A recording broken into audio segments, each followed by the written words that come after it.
आवाज येतोय माझा? हो सर येतोय. हो ओके. सर. आजपासून आपल्याला एक नवीन टेक्नॉलॉजी बघायची, एक नवीन गोष्ट बघायची. ओके. आता ते म्हणजे काय? तर डेटाबेस. आतापर्यंत आपण व्हर्च्युअल डेटा स्टोअर करून बघितला. ओके. आपण आतापर्यंत कशामध्ये डेटा स्टोअर केलाय सांगा बरं?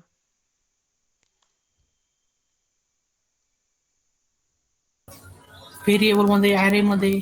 बरोबर. अजून कुकीज, सेशन. ओके. जावास्क्रिप्टमध्ये पण आपण कुकीज आणि सेशन बघितले, त्यात पण आपण स्टोअर केला. तो डेटा कुठे होतो? एकतर तुमच्या लोकल मशीनमध्ये कुठेतरी किंवा ब्राउझरमध्ये. ओके. किंवा जस्ट व्हर्च्युअल डेटा तो स्टोअर होतो. जर तो तुम्हाला डेटा तुमच्या डेटाबेसला सेव्ह करायचा असेल, ओके, तुमच्या सर्व्हरला जो तुम्ही डेटाबेस कनेक्ट केलाय त्या डेटाबेसमध्ये सेव्ह करायचा असेल, सिंपल काही नाही, आपल्याला क्वेरी वगैरे राईट करावं लागतं त्याला. ओके. तर डेटाबेस म्हणजे काय? फर्स्ट ते समजून घ्या. तुम्ही SQL ऐकले? Structure query language. हो सर. DBMS ऐकले? Database management system. हो ऐकले. हो त्याच्यानंतर सर. परत आपल्याकडे अजून एक आहे RDBMS. ओके. ते काय? Relational database management system. म्हणजे काय? RDBMS म्हणजे काय ते सांगतो फर्स्ट. जे तुमच्या डेटाबेसमध्ये तुम्ही काही टेबल डिझाईन करणार आहे का, त्याचं काही ते रिलेशन मेंटेन करतो आपण. ओके. ह्या टेबलची प्रायमरी की दुसऱ्या टेबलला जाऊ द्या, प्रायमरी की पर्यंत आपण अजून शिकलो नाही. फक्त एक लक्षात घ्या, सपोज तुमचा एम्प्लॉईचा टेबल आहे, त्याचं कनेक्शन तुम्ही सॅलरी टेबलला लावू शकता की हा एम्प्लॉई त्याची सॅलरी एवढी आहे. ओके. ते सगळं कनेक्शन करतो आपण, एक रिलेशन मेंटेन करतो, म्हणून त्याला आपण रिलेशनल डेटाबेस म्हणतो. ओके. आणि PHP मध्ये आपण जो डेटाबेस बघणार आहे MySQL, तो कोणता आहे? RDBMS फॉर्मॅट मधला डेटाबेस. मग आपण तो बघणार आहे. ओके. तसे डिफरंट टाइप्स ऑफ डेटाबेस आहे आतापर्यंत खूप सारे. नवीन आता लेटेस्ट आलंय MongoDB. ओके. पण त्याला Node.js वगैरे लागेल आपल्याला. त्याचं पण बघू आपण जर भेटला वेळ तर आपल्याला. जस्ट नॉलेज घेऊन ठेवू आपण त्याचं पण. ओके. आता MySQL शिकायचे 2 ते 3 टाईप आहे. एक तर तुम्ही MySQL क्वेरी ब्राउझर डाउनलोड करून शिकू शकता. ओके. त्याच्यावर आपण क्वेरी टाईप करणार, मग ती रन करणार. ओके. तो थोडा क्रिटिकल वे झाला. सेकंड वे, अजून MySQL वर्क बेंच म्हणून एक सॉफ्टवेअर येतं. ओके. ऐकलंय तुम्ही हे? नाही सर. ओके. नाही ते सर. थर्ड पार्टी ते पण सॉफ्टवेअर आहे. त्याचा यूज करून काय करू शकतो आपण? त्याच्यावर क्वेरीची प्रॅक्टिस करू शकतो किंवा तुम्ही तो डेटाबेस म्हणून यूज पण करू शकता. म्हणजे काय, त्याच्यावर तुम्हाला जर सपोज एखादा डेटाबेस क्रिएट करायचा आहे, मग क्रिएट डेटाबेस. ओके. डेटाबेसचं नेम पास करून एक तो फॉर्मॅट झाला क्वेरीचा. तुम्ही तसा डेटाबेस क्रिएट करणार. डेटाबेस क्रिएट झाला, मग तुम्ही त्या डेटाबेसमध्ये टेबल क्रिएट करणार. टेबल क्रिएट झाला, मग त्या टेबलमध्ये व्हॅल्यू इन्सर्ट करणार. ओके. व्हॅल्यू इन्सर्ट झाल्या त्यानंतर तुम्हाला अजून दुसरा टेबल बनवायचा, दुसरा टेबल बनवू शकता. तोच टेबल तुम्ही त्याच्यामधल्या त्या व्हॅल्यू त्या मॉडिफाय करू शकता. तुम्हाला ती व्हॅल्यू नको आहे, तुम्ही ती डिलीट करू शकता. ओके. हे सगळ्या गोष्टी तुमच्या डेटाबेसमध्ये होत्या. आता फ्लो कसा जातो? फर्स्ट तुम्ही डेटाबेस क्रिएट करता. ओके.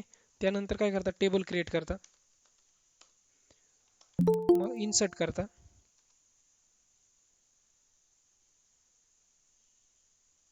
ओके. मग इन्सर्ट व्हॅल्यू इन्सर्ट करता. त्यानंतर त्याच्या पुढचे हे 3 ऑपरेशन तुम्हाला मॅन्डेटरी राहतात डेटाबेसमध्ये. काय? फर्स्ट तर तुम्हाला डेटाबेस पाहिजेच आहे. ओके. डेटाबेस आहे तर तुम्हाला स्पेसिफिक टेबल पाहिजे. त्या टेबलवर तुम्हाला काय ऑपरेशन परफॉर्म करायचे. ओके. सपोज तुम्हाला इन्सर्ट करायचं आहे, मग इन्सर्ट इंटू टेबल नेम. त्या टेबलमध्ये जसं तुम्ही त्याचे कॉलम नेम घेतले, ते कॉलम नेम प्लस त्या कॉलमची व्हॅल्यू ते करून तुम्ही ते इन्सर्ट करू शकता. ओके. त्यानंतरचा विषय येतो की जर तुम्हाला त्याच्या व्हॅल्यू अपडेट करायच्या आहे, ओके, मग तुम्ही अपडेट करू शकता.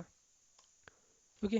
अजून तुम्हाला त्याचा डेटा रिट्रीव्ह करायचा आहे, रीड करायचा आहे. ओके. तर रीडसाठी तुम्ही सिलेक्ट करू शकता, त्याला सिलेक्टची क्वेरी राहते, रीड करू शकतो आपण त्याला, असं म्हणू शकतो. ओके. त्याला सिलेक्टची क्वेरी असते.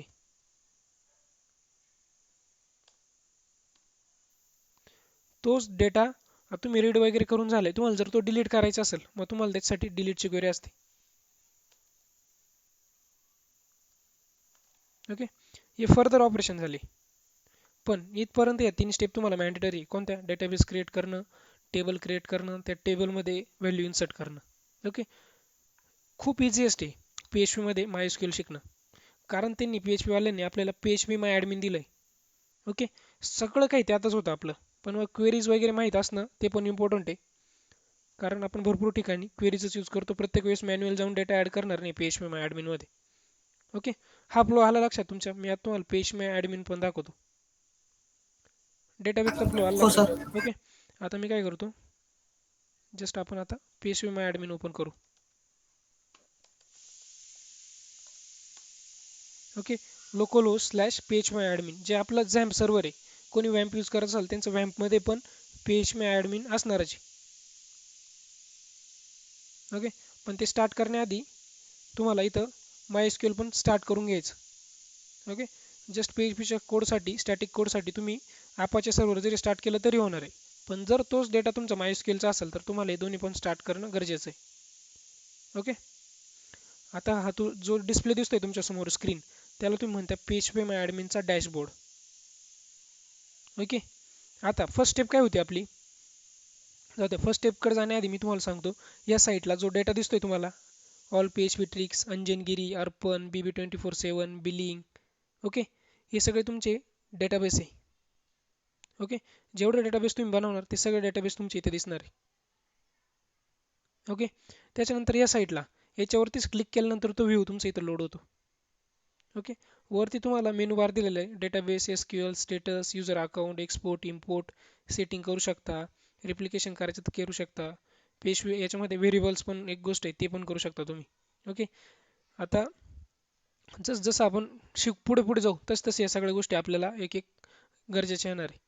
ओके, आता याच्यामध्ये मेन तर आपल्याला कामं कोणत्या येणार आहे. First database, okay, SQL, export, import, setting जर तुम्हाला काही चेंजेस करायचे असतील तर. ओके, आता फर्स्ट स्टेप होती आपली की आपल्याला डेटाबेस क्रिएट करता आला पाहिजे. ओके, मग एकतर तुम्ही इथं न्यू वरती क्लिक करू शकता किंवा या डेटाबेस वरती इथं क्लिक करू शकता. तुम्ही इथं क्लिक केलं तर हीच विंडो येणार आहे तुम्हाला, किंवा न्यू वरती क्लिक केलं तरी हीच विंडो येणार आहे. ओके, मग आपण काय करू, एक डेटाबेस क्रिएट करू. PHP डेमो नावाचा ऑलरेडी नाही ना आपल्याकडे. ठीक आहे, PHP डेमो नावाचा एक डेटाबेसचं नेम आपण इथं घेतलं. ओके, सेकंड इथं तुम्हाला एक DBचं ड्रायव्हर घ्यावं लागतं. ओके, इकडं खूप सारे DB ड्रायव्हर आहे, प्रत्येकाची स्पेशल फंक्शनॅलिटी, प्रत्येकाचा स्पेशल यूज आहे. तर तुम्ही पुढं फ्रेमवर्कवर मध्ये जरी काम केलं किंवा PHP कोर PHP जरी काम केलं, तर PHP जी आपण आतापर्यंत शिकलोय ती प्रोसिजरल PHP. आपल्याला पुढे अजून ओप्सच्या पण कन्सेप्ट बघायचे PHP मध्ये. पण आपली प्रोसिजरमध्ये आपल्याला कड ऑपरेशन वगैरे छोटे प्रोजेक्ट आपल्याला करून घ्यायचे. त्यानंतर ॲडव्हान्स लेवलच्या PHP मध्ये पण बाकीच्या गोष्टी करायच्या. तोपर्यंत आपला कॉन्फिडन्स बिल्ड झालाच पाहिजे का मला PHP मध्ये मी डायनॅमिक ऑपरेशन करू शकतो. मग तेव्हा ॲडव्हान्स लेवलला गेलं तर तुम्हाला एक कोर PHP इझी वाटेल. ओके, हा फ्लो आहे आपला. आता याच्यात तुम्ही कोर PHP करा, ॲडव्हान्स लेवलची PHP करा, PHP मध्ये कोणता पण फ्रेमवर्क घ्या. तर सगळ्यात इम्पॉर्टंट DB ड्रायव्हर म्हणजे हे UTF-8 जनरल CI. ओके, हेच सिलेक्ट करायचं. त्याचे फायदे पण आहे भरपूर सारे. ते इनकोड डिकोडला पण तुम्हाला त्याचा फायदा होतो. ओके, त्यानंतर काय करायचं, इथं सिम्पल क्रिएटचं बटन आहे, त्याच्यावर तुम्ही इथं क्रिएट म्हणणार. आता काय ऑप्शन आलं, डेटाबेस क्रिएट झालाय तुमचा. कुठे, इथं PHP डेमो या लिस्टला. जर आता सपोज तुमच्या अजून डेटाबेस नसणार आहे, मे बी कोणाचे प्रोजेक्ट असेल तर त्याचा असेल. ओके, मग इथं काय झालं, PHP डेमो नावाचा डेटाबेस आपला क्रिएट झाला. त्याच्यावरती मी क्लिक केलं तर आपल्याला अशी विंडो येते. तुम्ही इथे SQL मध्ये क्वेरी राईट करू शकता. ओके, जर कोणाला क्वेरी जमता एकदम छान, मग तो इथून create table name, okay, select करायचं, सिलेक्टचं क्वेरी फायर करू शकतो. त्याच्यानंतर इथं सिम्पल त्यांनी काय केलं, आपल्याला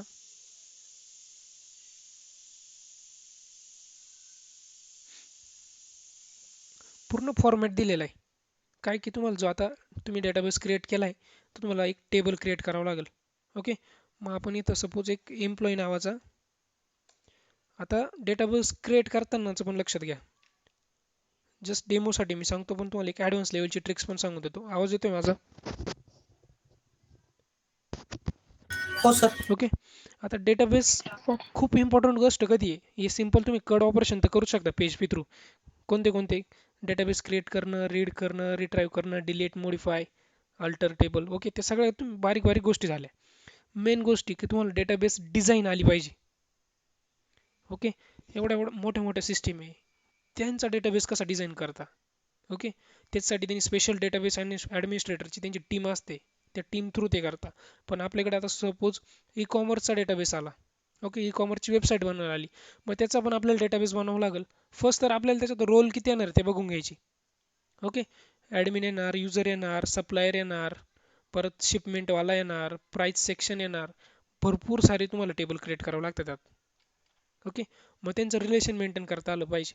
फर्स्ट काय करायचं, जेवढे रोल येणार ना ते वहीवर राईट करून घ्यायचे.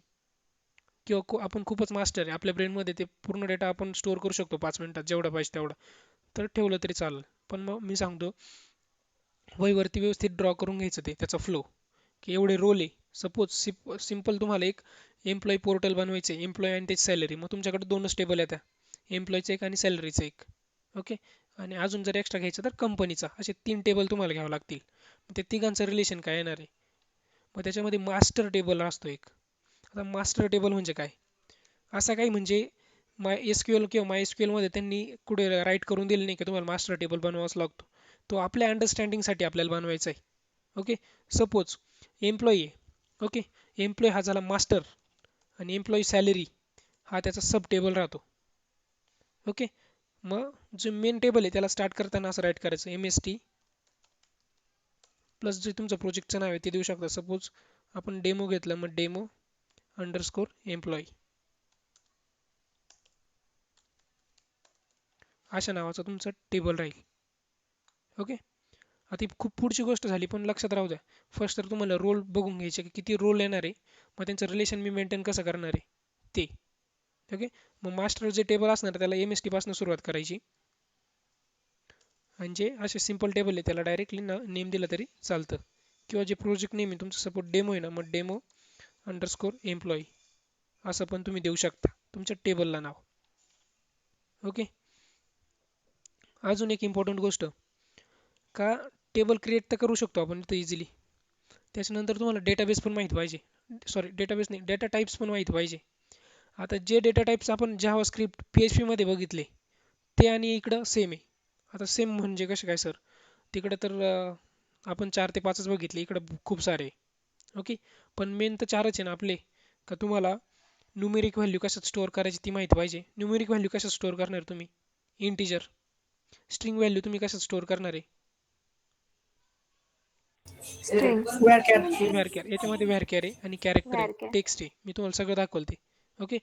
तर ते व्हॅरकॅर, कॅर, टेक्स्ट, ओके, यामध्ये तुम्ही स्टोअर करू शकता. त्याच्यानंतर डेटची व्हॅल्यू आहे, डेटला त्यांनी सेपरेट डेटा टाईप दिलेला असतो डेट. थांबा मी तुम्हाला दाखवतो. सिंपल आपण एक टेबल घेऊ, MST डेमो नावाचा आपला प्रोजेक्ट आणि एम्प्लॉई. फुल नेम घेऊ शकता, शॉर्ट नेम घेऊ शकता, डिपेंड्स ऑन यू. ओके. इकडे मी आपल्या टेबलचं नाव दिलं. त्यानंतर त्या टेबलला तुम्हाला फील्ड किती पाहिजे. ओके. मी घेतला 4 फील्ड पाहिजे मला. तुम्हाला जेवढ्या पाहिजे तुम्ही इथं नंबर दिला तेवढे फील्ड तुम्हाला येऊन जातील. मी काय घेतलं इथं गो केलं. ओके. आता हा टेबलचं नाव तुम्ही आता इथं 4 फील्ड 4 कॉलम ॲड करू शकता. आता ते पण कसे म्हणजे एम्प्लॉई ID असणार आहे, एम्प्लॉईचं नेम असणार आहे, एम्प्लॉईची सॅलरी असणार आहे, एम्प्लॉईचं डेजिग्नेशन, अजून जर त्याचा ॲड्रेस घेतला, ईमेल ID, खूप सारे फील्ड होतील. पण आपण छोट्या घेऊ. काय, फर्स्ट तुम्हाला एम्प्लॉई ID घ्यायचा, म्हणून आपण इथं E_ID घेतला. ओके. मग तुमचा तो इंटिजरमध्येच ठेवायचा. प्लस आता इथं मेन आहे, ही जे टाईप दिसतंय तुम्हाला ते असतं तुमच्या डेटा टाईपसाठी. ओके. आता तुमचा ID आहे न्यूमेरिक व्हॅल्यू, मग तुम्ही इंटिजरमध्ये घेणार आहे. ओके. स्ट्रिंग व्हॅल्यू आहे व्हॅरकॅर आहे, टेक्स्ट आहे. अजून खाली खूप सारे दिलेले तुम्हाला स्ट्रिंग डेटा टाईपसाठी. तुम्हाला इथं character, varchar, tiny text, text, medium text, long text. Okay. प्रत्येकाच्यानुसार त्यांनी दिलेलं आहे. जेसन असेल तर जेसन घेऊ शकता. पण मेन म्हणजे आपल्याला आता इंटिजर आहे, मग आपण इथं इंटिजर घेतलं. ओके. त्याच्यानंतर किती लेंथची व्हॅल्यू आहे, ती इंटिजरला काही द्यावं लागत नाही. डिफॉल्ट जर आपण दिली नाही तर ती 11 घेतो तो. ओके. त्यानंतर डिफॉल्टमध्ये तुम्हाला त्याला काही सेट करायचं आहे का, का जी EID आहे त्याला तुम्ही डिफॉल्टमध्ये नल करू शकता. ओके. म्हणजे तो नॉट नल राहील. सेकंड, तुम्ही त्याला ॲज डिफाईन म्हणून काही व्हॅल्यू सेट करायची तुम्हाला. जसं आपण active is equal to Y करतो बघा, जर हा रेकॉर्ड ॲक्टिव्ह म्हणजे करंट वर्किंगमध्ये असेल तर त्याला कुठेतरी मेंटेन करावं लागतं, तेव्हा आपण इथं असं ॲक्टिव्ह करतो. काय ते पण दाखवतो तुम्हाला. थांबा. इथं ॲज डिफाईन म्हणून तुम्ही एक डिफॉल्ट व्हॅल्यू सेट करायची तर करू शकता तुम्ही इथं त्याला. करंट टाइम स्टॅम्प म्हणजे आत्ताचा जो तुमचा टाइम स्टॅम्प आहे, जी वेळ आहे, जो टाइम आहे, डेट आहे, ती म्हणून स्टोअर होते आपली. ओके, आपल्याला याला तर असं काही द्यायचं नाही.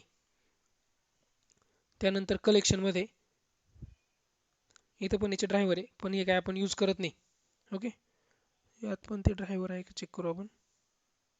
आपण डायरेक्ट डेटाबेस क्रिएट करतानाच दिलेले आहे म्हणून याला सेपरेट द्यायची गरज नाही. त्यानंतर ॲट्रिब्यूटमध्ये इथं प्रायमरी एक ऑप्शन असतं. ओके, इथं नाही, इकडे असेल, एक मिनटं. ओके, आता तिकडं जर आपण डिफॉल्टमध्ये नल केलं तर इथं टिक होते, किंवा इथं जर केलं तर तिकडं नल म्हणून तो पडून जाईल. ओके, आता प्रायमरी की. ओके, प्रायमरी की ना काय माहिती आहे का, एक युनिक राहते, प्रत्येक टेबलला एक युनिक की राहते. ओके, मग आता प्रत्येक टेबलला एक आय डी आपण युनिक देऊ शकतो, किंवा एक युजर नेम आपण युनिक देऊ शकतो. डिपेंड्स ऑन यू राहतं. म्हणजे तुम्हाला जे युनिक थिंग त्या टेबलमध्ये दाखवायची, तुम्हाला ती ॲज अ प्रायमरी की म्हणून सेट करावं लागते. ओके, मग एम्प्लॉय आय डी काय, प्रत्येक एम्प्लॉयचं सेपरेट आय डी राहणार आहे, डिफरंट आय डी राहणार आहे, म्हणून आपण एम्प्लॉयला ॲज अ प्रायमरी की कन्सिडर करू. ओके, सेकंड, आता ए आय म्हणजे काय, ऑटो इन्क्रीमेंट. म्हणजे जसे जसे तुमच्या टेबलमध्ये रेकॉर्ड पडणार आहे, तसं तसं तुमच्या टेबलला जो एम्प्लॉय आय डी तो इन्क्रीमेंट झाला पाहिजे. फर्स्ट जर एक एम्प्लॉय पडला, त्याचं नाव, डेजिग्नेशन, ऑल दॅट थिंग्स तेवढं पडलं, त्यानंतर परत रेकॉर्ड पडला तर त्याचं डिफॉल्टमध्ये त्याचं इन्क्रीमेंट झालं पाहिजे, म्हणून त्याला इथं ऑटो इन्क्रीमेंट स्टार्ट करून द्यायचं. ओके, बाकी या साऱ्या फील्ड आपण काही यूज करत नाही. सेकंड, आपण घेऊ एम्प्लॉई नेम म्हणजे E name. Okay, E name आपण आता एकदा टेक्स्टमध्ये घेऊ शकतो, कॅरेक्टरमध्ये घेऊ शकतो, डिपेंड्स ऑन यू. ओके, आता मी व्हॅरकॅरमध्ये घेतलं कारण तो डेटा आपला स्ट्रिंगमध्ये येणार आहे. मग ई नेम आपलं अंदाजाने किती येऊ शकतं. ओके, किती मोठं येऊ शकतं, हे बाईट्समध्ये असते व्हॅल्यू इथं आपल्याला ज्या पास करायच्या असते त्या. मग मी काय केलं, किती पण मोठं टाईप केलं तरी फर्स्ट नेम येणार त्याचं, एम्प्लॉईचं नेम. जर आपल्याला फुल नेम जरी घ्यायचं असेल तरी एक डिफॉल्ट फॉर्मॅट असतो 255 कॅरेक्टरचा, तो घेऊ शकता, किंवा डिपेंड्स ऑन यू, तुम्हाला किती बाईटपर्यंत डेटा स्टोअर करायचा आहे त्याचा. सपोज आपण इथं 50 बाईट्स घेतलं. ओके, पुढे आपल्याला काही त्याचं डिफॉल्ट किंवा नल प्रायमरी की त्याला द्यायची नाही, म्हणून पुढे जायचं नाही. ओके, त्यानंतर एम्प्लॉईचं सॅलरी घेऊ, ई सॅलरी.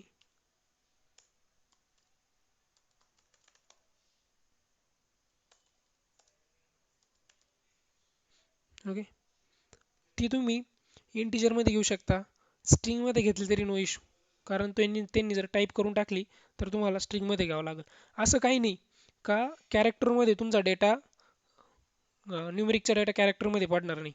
ओके, भरपूर अशा काही लॉजिकल गोष्टी होत्या पुढे, की आपल्याला कधी कधी ना जो आपला इंटिजर डेटा टाईप आहे का, तो सपोर्ट करत नाही. मग त्या केसमध्ये आपल्याला टेक्स्ट घ्यावं लागतं किंवा व्हॅरकॅर घ्यावा लागतो, कारण हा जास्त बाईट आपल्याला प्रोव्हाइड करतो.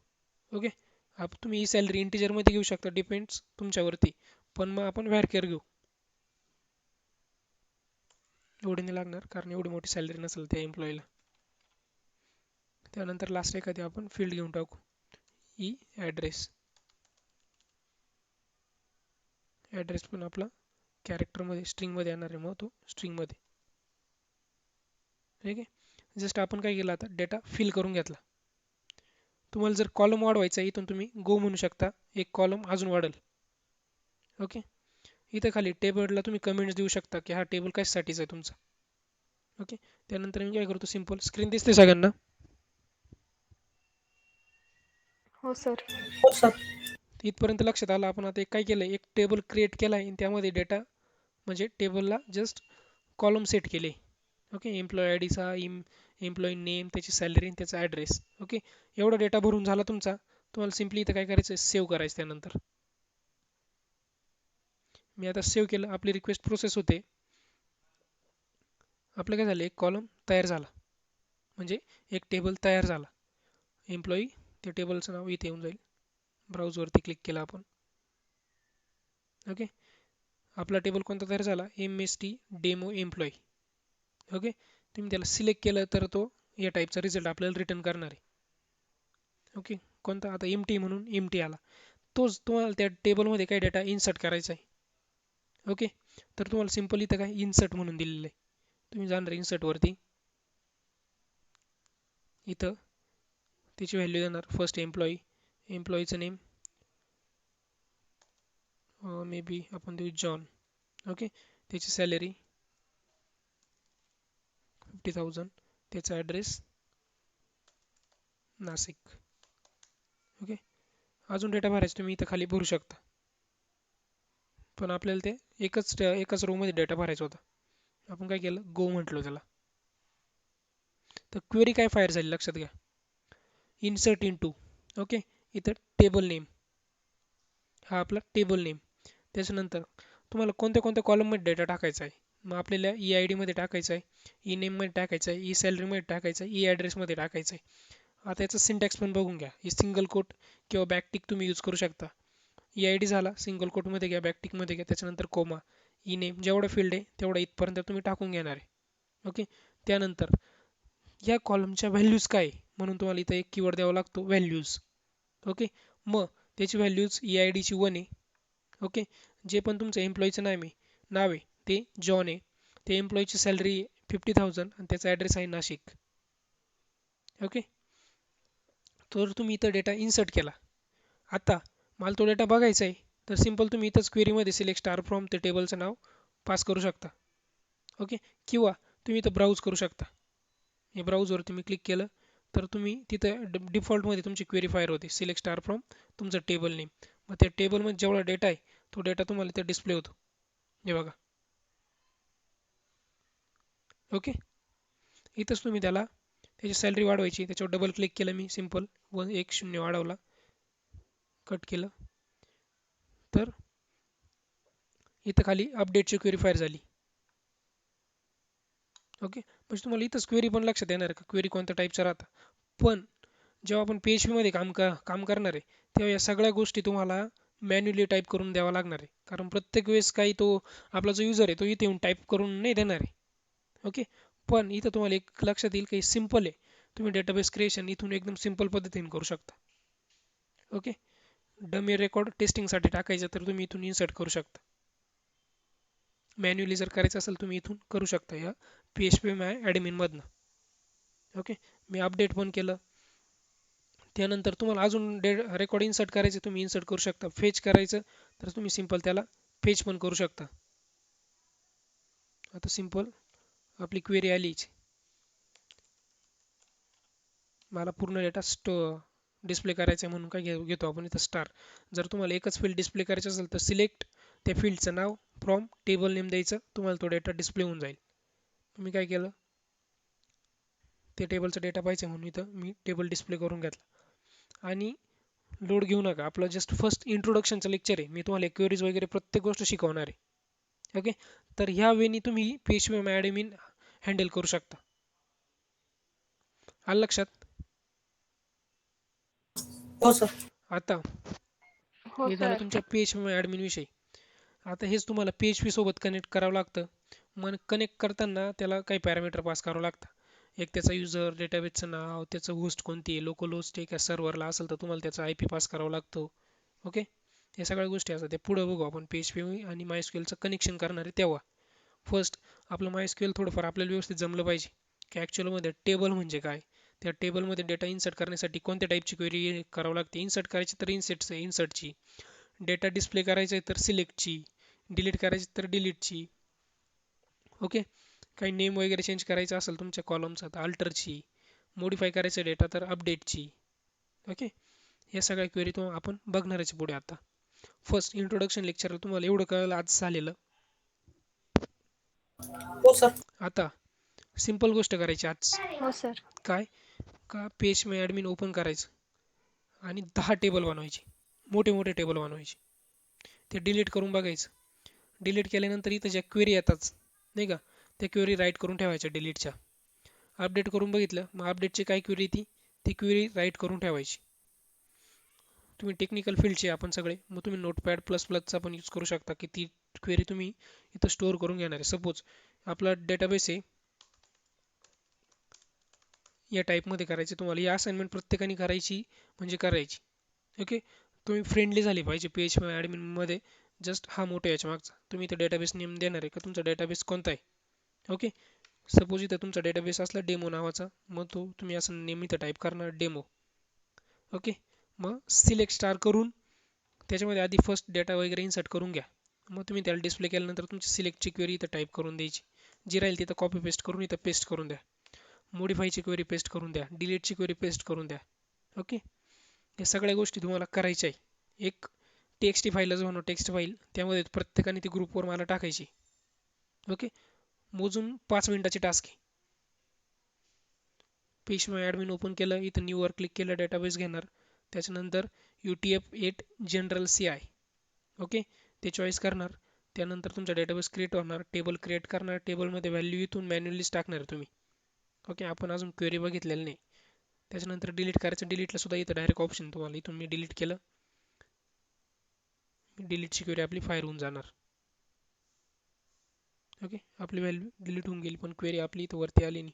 पण जास्त फील्ड असल्यानंतर इथं क्वेरी येऊन जाते आपली. ओके. नाही आली तरी नो इश्यू. मग प्रत्येक वेळेस रिझनच देऊ नका की सर क्वेरीच नाही आली. पण ट्राय करा. 10 ते 12 रेकॉर्ड इन्सर्ट करून बघा त्यात. 10 ते 12 वेळा ते डिलीट करून बघा. 10 ते 12 वेळा ते मॉडिफाय करून बघा. ओके. हे तुमच्यासाठीच सांगतोय मी. एक त्याची व्यवस्थित टेक्स्ट फाईल मेंटेन करा आणि त्यामध्ये तो डेटा तुम्हाला प्रिंट करायचा आहे. म्हणजे तो ज्या क्वेरी त्यामध्ये स्टोअर करून मला पाठवायच्या आहेत त्यानंतर तुमचा डेटाबेस क्रिएट झाला. तो डेटाबेस पण मला पाहिजे. ओके. किंवा एखाद्या कंपनीमध्ये तुम्ही त्या कंपनीने सांगितले की अच्छा मंगेश सर तुम्ही आज तो डेटाबेस बनवला आहे, तो डेटाबेस मला पाठवून द्या. मग तुम्ही कसं पाठवणार आहे? त्यासाठी याच्यात पण ऑप्शन आहे आपल्याला काय तो डेटाबेस तुम्ही इथून एक्सपोर्ट करू शकता. या एक्सपोर्टवरती मी क्लिक केलं. ओके. आधी डेटाबेस इकडे बघून घ्यायचा कोणता आहे आपला. आता आपला टेबलच एक्सपोर्ट होणार आहे कारण टेबल सिलेक्ट इथं. पण मला माझा हा पूर्ण डेटाबेस एक्सपोर्ट करायचा. मी त्याच्यावर क्लिक केलं. मी ते एक्सपोर्ट म्हटलो त्याला. तो SQL फॉर्मॅटमध्ये आपला एक्सपोर्ट होतो.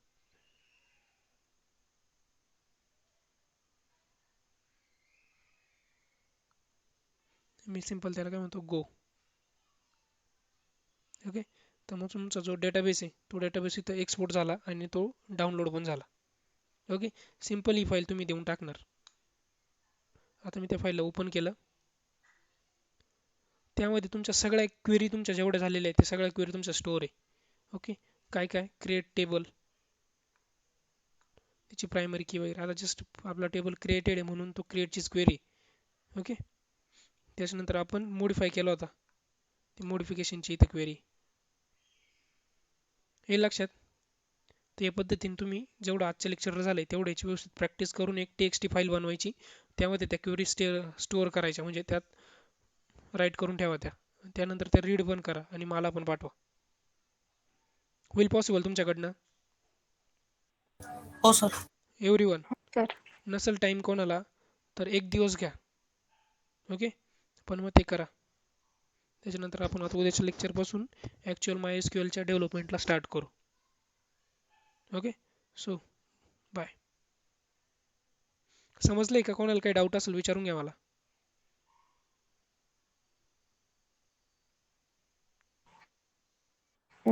सर. ओके.